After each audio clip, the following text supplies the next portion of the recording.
नमस्कार, मैं हूँ प्रियंका और आप देख रहे हैं राष्ट्रीय जगत विजन न्यूज। अब जलेबी की मिठास और समोसे की चटपटाहट के साथ सेहत की चेतावनी भी मिलेगी। भारत सरकार के स्वास्थ्य मंत्रालय ने देश भर के केंद्रीय संस्थानों को तेल और शक्कर बोर्ड लगाने का आदेश दिया है। अब वेंडर्स को ये बताना होगा कि जो नाश्ता वे परोस रहे हैं उसमें कितनी चीनी, तेल या अनहेल्दी तत्व है और वे सेहत के लिए कितना हानिकारक हो सकता है। ये कदम जंक फूड को सिगरेट जैसी चेतावनी के दायरे में लाने की शुरुआत है। जल्द ही लड्डू, बड़ा पाव और पकोड़े जैसे स्वादिष्ट खाने के पास चेतावनी बोर्ड दिखेंगे जो लोगों को सोचने पर मजबूर करेंगे। ये खाने की चीजों की लेबलिंग को सिगरेट की चेतावनी जितना गंभीर बनाने का पहला कदम है।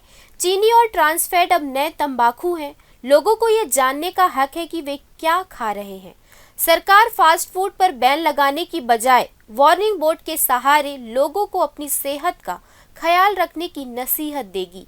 यानी अब हर लजीज नाश्ते के साथ एक बोर्ड पर लिखा होगा, खाइए मगर सोच समझकर।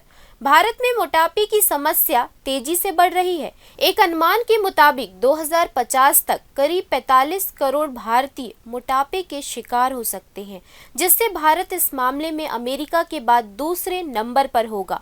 अभी भी शहरी क्षेत्रों में हर 5वां व्यक्ति मोटापे से परेशान है। बच्चों में भी मोटापा बढ़ रहा है, जिसकी वजह खराब खान पान और कम शारीरिक गतिविधि है। स्वास्थ्य मंत्रालय का ये कदम लोगों को जागरूक करने और खाने की आदतों में बदलाव लाने की कोशिश है। फिलहाल इस खबर में इतना ही। देश प्रदेश की खबरों से अपडेटेड रहने के लिए हमारे चैनल को सब्सक्राइब करें। नए खबरों की नोटिफिकेशन के लिए बेल आइकॉन जरूर दबाएं। नमस्कार।